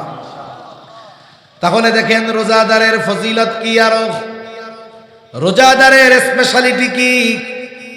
রাসূলুল্লাহ সাল্লাল্লাহু আলাইহি ওয়াসাল্লাম বলেন, ইন্না ফিল জান্নাতি বাবান ইউকালু লাহুর রায়্যান, জান্নাতের একটা দরজা আছে, ওই দরজার নাম হলো রায়্যান।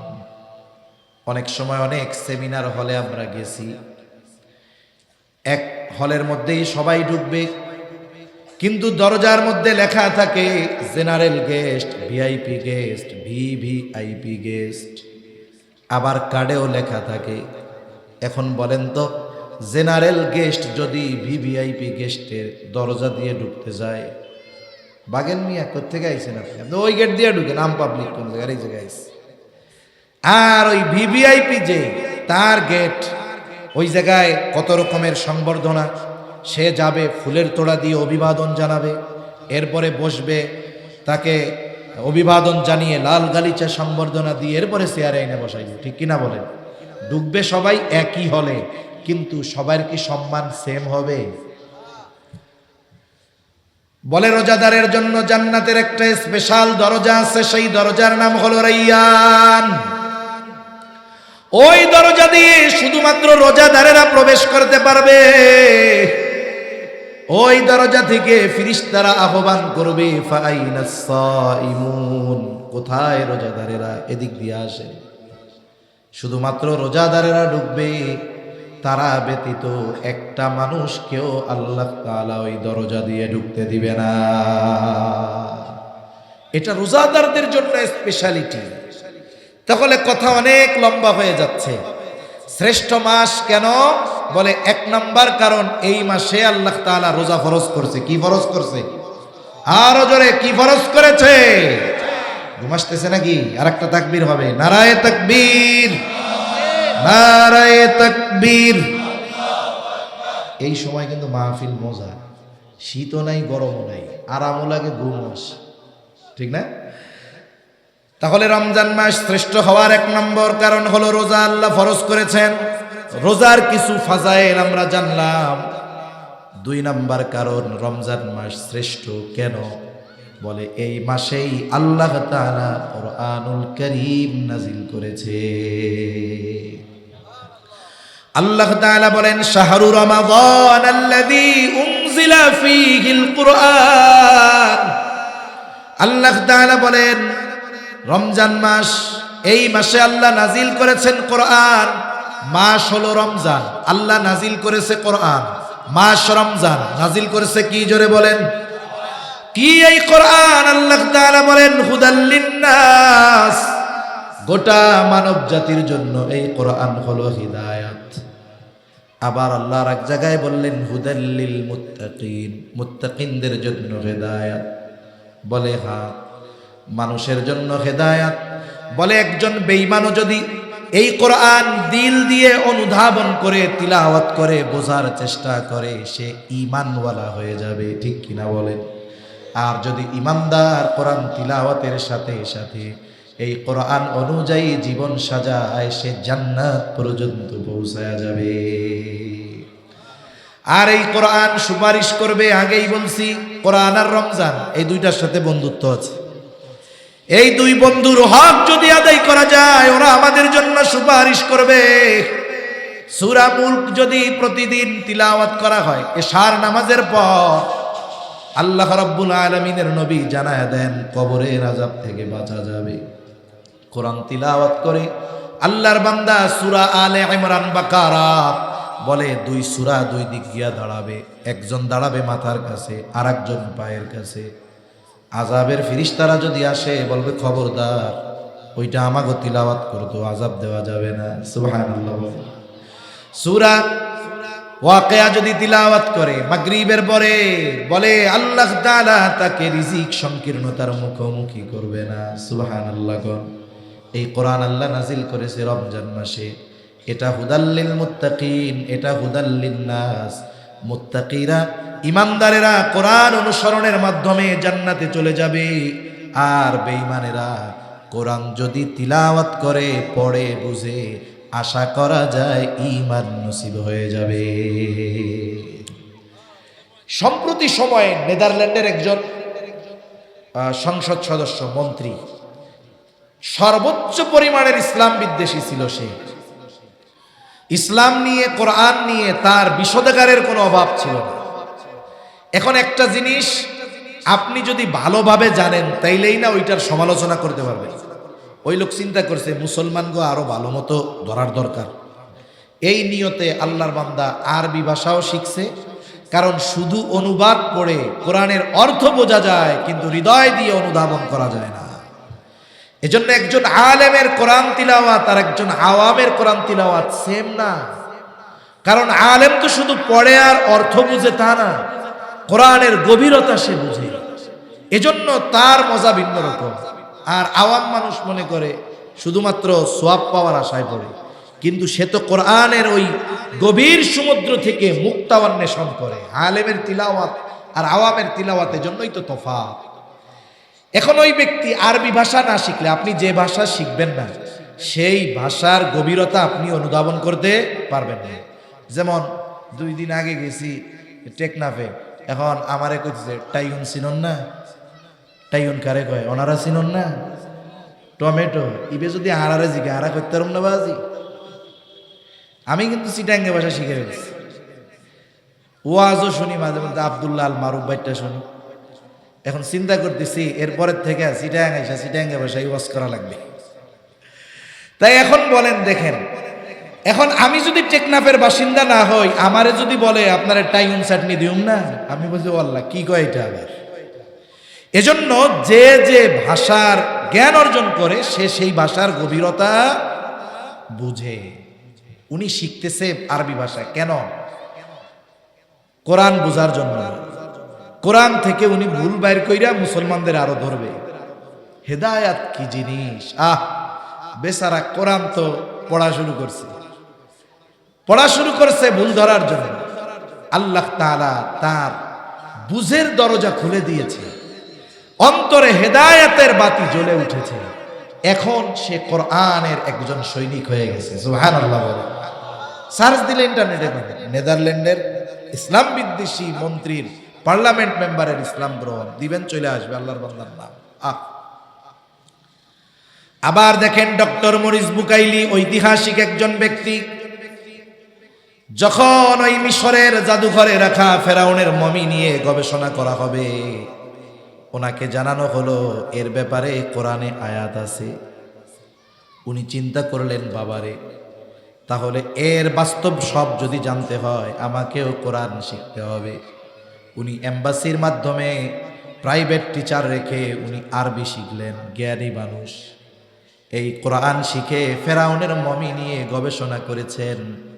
আল্লাহ তাআলা ওই বেঈমান মানুষটাকে হেদায়েতের মতো নূর দান করে দিয়েছে।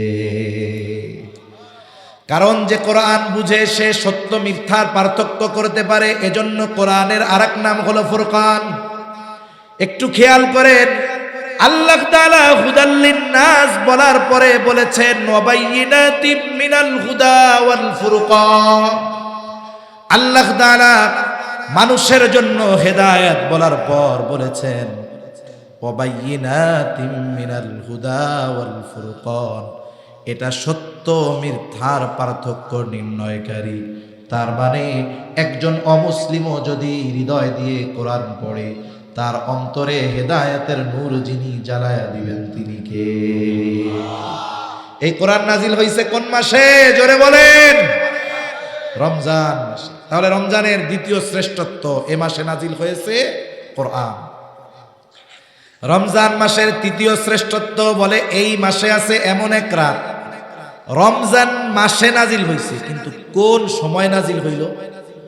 আল্লাহ তাআলা বলেন ইন্না আনজালনাহু ফি লাইলাতিল কদর ওয়া মা আদরাকা মা লাইলাতুল কদর লাইলাতুল কদরি খায়রুম মিন আলফি শাহর। আল্লাহ তাআলা বলেন ইন্না আনজালনাহু, আই ইন্না আনজালনাল কুরআন, আমি এই রাতে নাজিল করেছি কোরআন। ফি লাইলাতিল কদর, কদরের রজনীতে আমি কোরআন নাজিল করেছি। এই কদরের রজনী এটা হলো রমজান মাসের একটা রাত।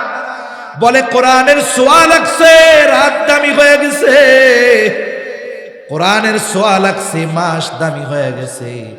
কোরআন নাজিল হইছে, আম্বিয়া শ্রেষ্ঠ নবী শ্রেষ্ঠ নবী হয়ে গেছে। কোরআনের ছোঁয়া লাগছে, উম্মত শ্রেষ্ঠ উম্মত হয়ে গেছে। এই রজনী আল্লাহ তাআলা দান করেছেন রমজান মাসে কোরআনের বদৌলতে। আল্লাহ তাআলা বলেন, আপনি জানেন লাইলাতুল কদর, লাইলাতুল কদর কি? লাইলাতুল কদর হলো খায়রুম মিন আলফি শাহর। বলে যেই সমস্ত মাসে লাইলাতুল কদর নাই, এমন 1000 মাসের চাইতে ওই রাতটা বেশি উত্তম। প্রায় 84 বছর হয়। কত বছর হয়? প্রায় 84 বছর। এক রাত্র যদি পাইয়া যায়, তাহলে রমজান শ্রেষ্ঠত্বের অন্যতম একটি কারণ, এই রমজান মাসেই আছে লাইলাতুল কদর, বলে যেটা হলো 1000 মাসের চাইতে উত্তম। সুবহানাল্লাহ। এই রমজান মাস হলো সেই মাস যেই মাসের আগমন ঘটলে আল্লাহ তাআলা জান্নাতের দরজা খুলে দেয়। নবীজি বলেন, ইদা দাখালা রমাদান ফুতিহাত আবওয়াবুল জান্নাহ। রমজান মাসের আগমন ঘটলে আল্লাহ জান্নাতের দরজা খুলে দেয়।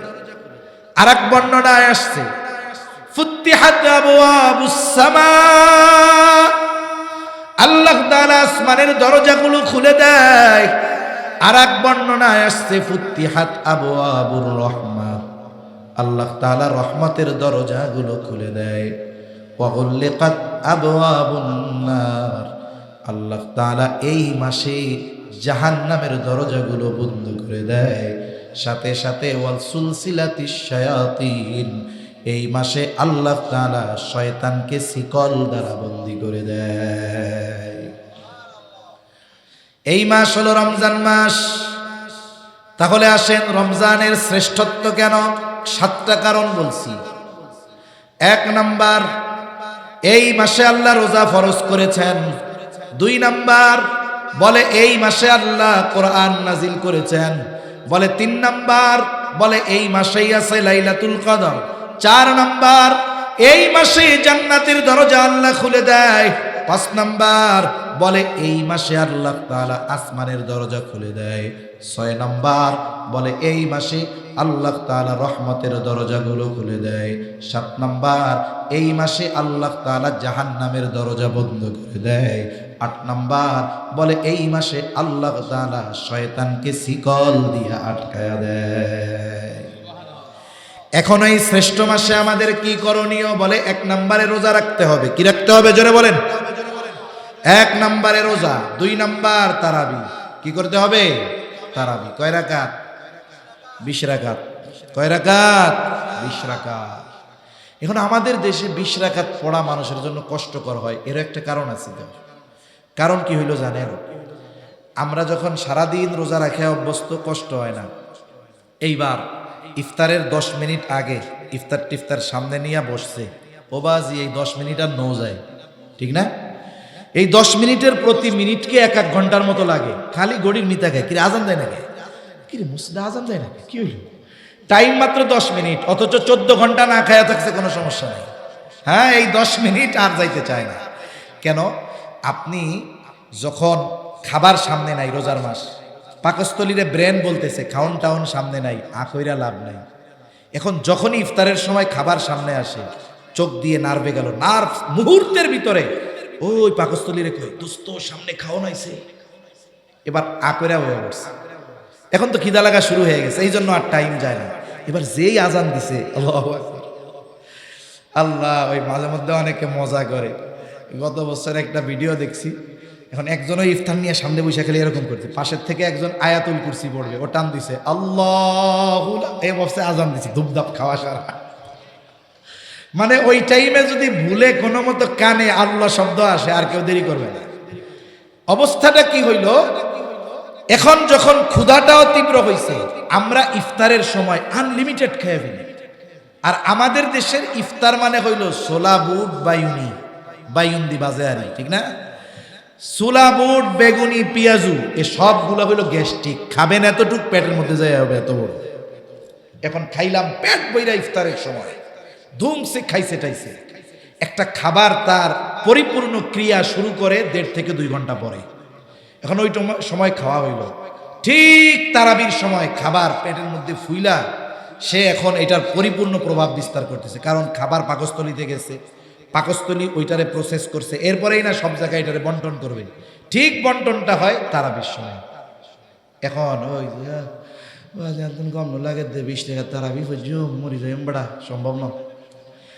এখন কি করে? মসজিদের মধ্যে যায়, ফরজ নামাজটা কোনো মতো পড়িয়া ইমাম সাহেব যখন তারাবি শুরু করে পিছনে বেগটি হুইতে দেয়। আমি কি ভুল কথা বলতেছি?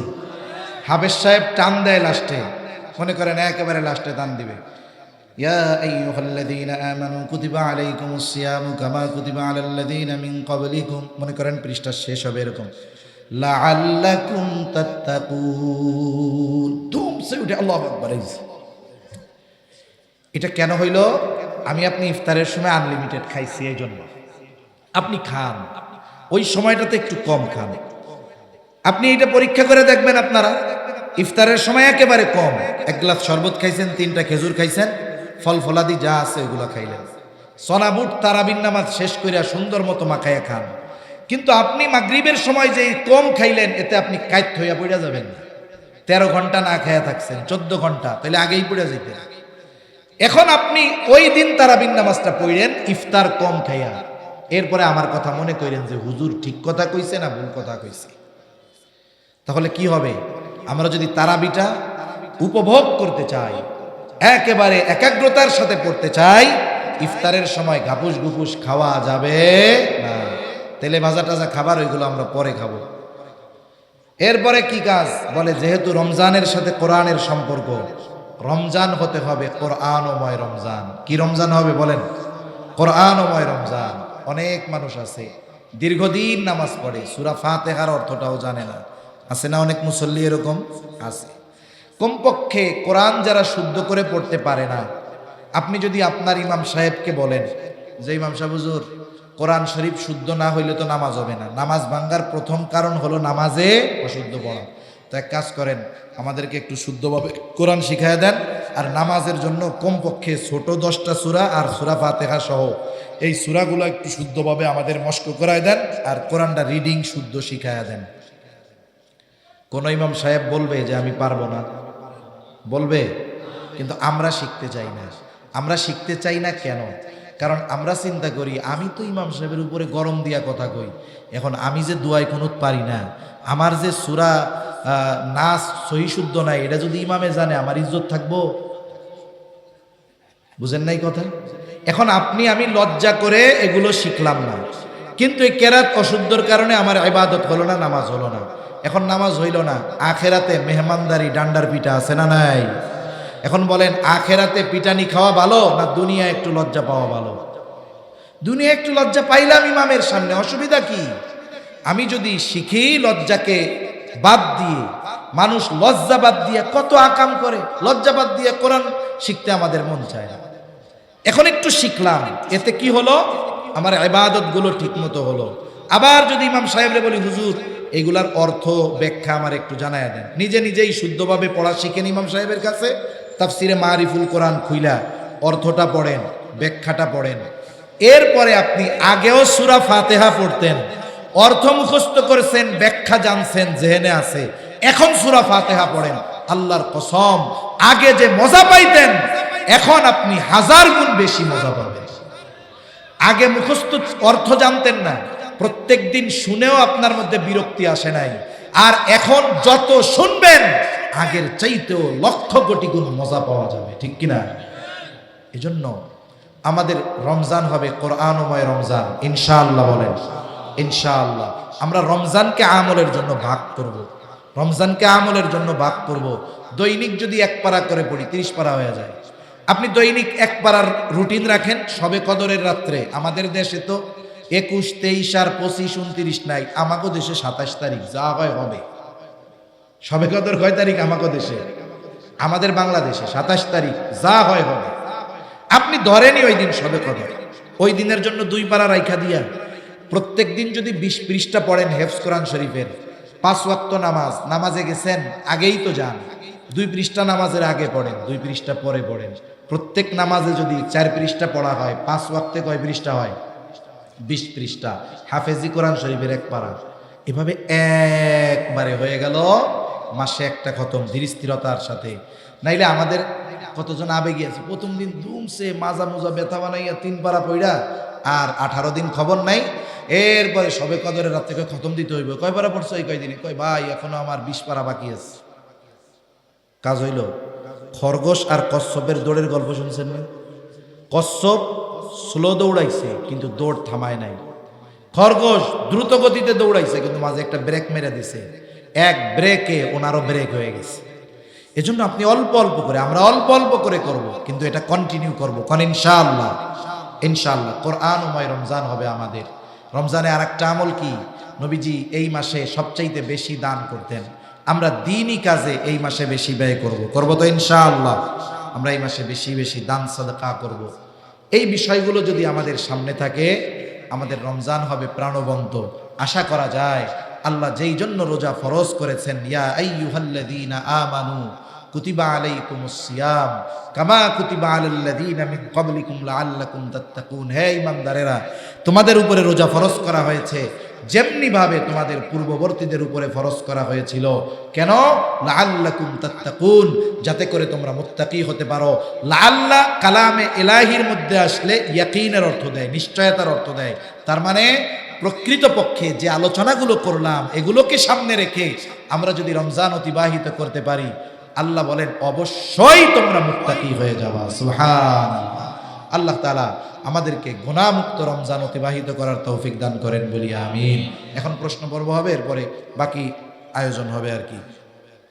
ওলামায়ে কেরাম বলবেন, হুজুররা কইেন না ভাই, মাপ চাই। সাধারণ মানুষ যারা আছে, 1 নাম্বার প্রশ্ন, আমরা তো শ্রেষ্ঠ উম্মত, আমাদেরকে আল্লাহ তাআলা 5টি শ্রেষ্ঠ জিনিস দান করেছেন। এই 5টি শ্রেষ্ঠ জিনিস কি কি বলেন? কে পারবেন? কে পারবেন বলেন, হিম্মত করেন। 5টি শ্রেষ্ঠ জিনিস আল্লাহ আমাদের দিয়েছেন। একবার দুইবার কই নাই, অনেকবার কইছি। কে পারবেন? একটু হিম্মত করেন। কে আছেন? বলেন বলেন বলেন বলেন। দাঁড়ায় যান, একটা দুইটা মনে থাকলেও দাঁড়ান, বাকিটা আল্লাহ মনে করায় দিতে পারে। অনেকে চিন্তা করছে 1-2টারে মনে পড়ে, আর একটা তো মনে পড়ে না। আরেকজনের 4টারে আর একটা মনে পড়তেছেন, আপনি এই করতে করতে ওই 4টাও হারিয়ে যাবেন। বলেন দেখি, 5টি শ্রেষ্ঠ জিনিস আল্লাহ আমাদের দান করছে। 5টি। এই 5টি জিনিস কি কি বলেন? কে? কেউ হিম্মত করবেন না? হ্যাঁ কোন? দাঁড়ান।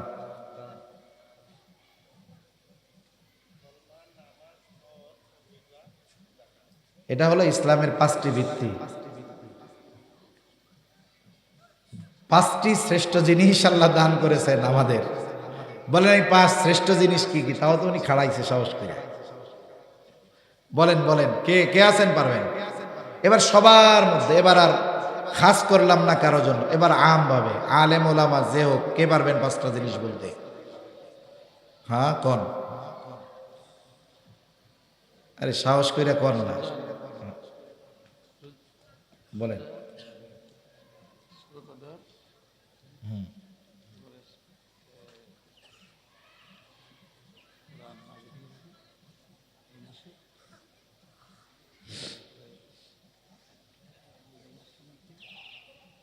সামনের থেকে বলেন বলেন। হ্যাঁ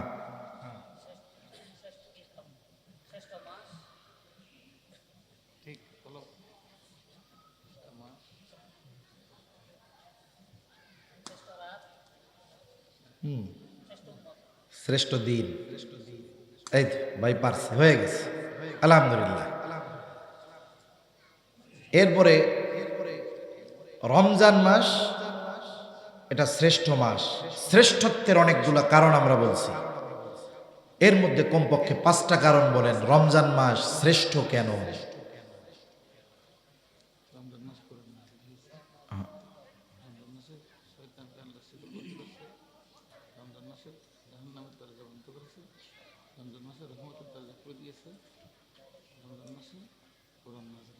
হ্যাঁ মাশাআল্লাহ, 5টার বেশি হয়ে গেছে। তাইলে আজকে আমরা 2 জন পাইলাম। ভাই আপনি চলে আসেন এদিকে, চলে আসেন, আসেন। পুরস্কার আছে তো, খাড়ান নাই, পুরস্কার আছে, পুরস্কার আছে। ধরেন, এই যে নেন, 200 নেন, ধরেন। এই যে 200, হ্যাঁ রাখেন, পুরস্কার রাখতে হয়, রাখুন লাগে। কম হয়ে গিয়ে না?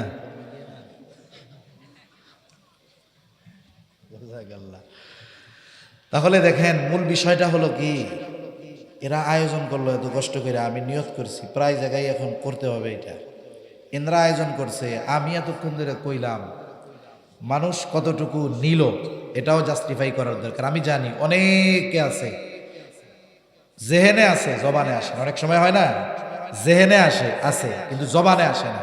এটা স্বাভাবিক হতে পারে।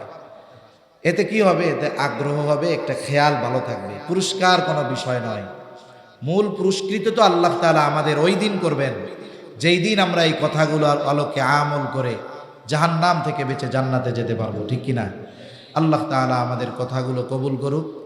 আল্লাহ তাআলা যে কথাগুলো হয়েছে স্মরণ রেখে আমলের কথাগুলো আমলে পরিণত করার তৌফিক আল্লাহ দান করুন। সকলে বলি আমিন। ওয়া আখিরু দাওয়ানা আনিল হামদুলিল্লাহি রাব্বিল আলামিন। আসসালামু আলাইকুম ওয়া রাহমাতুল্লাহি ওয়া বারাকাতুহু।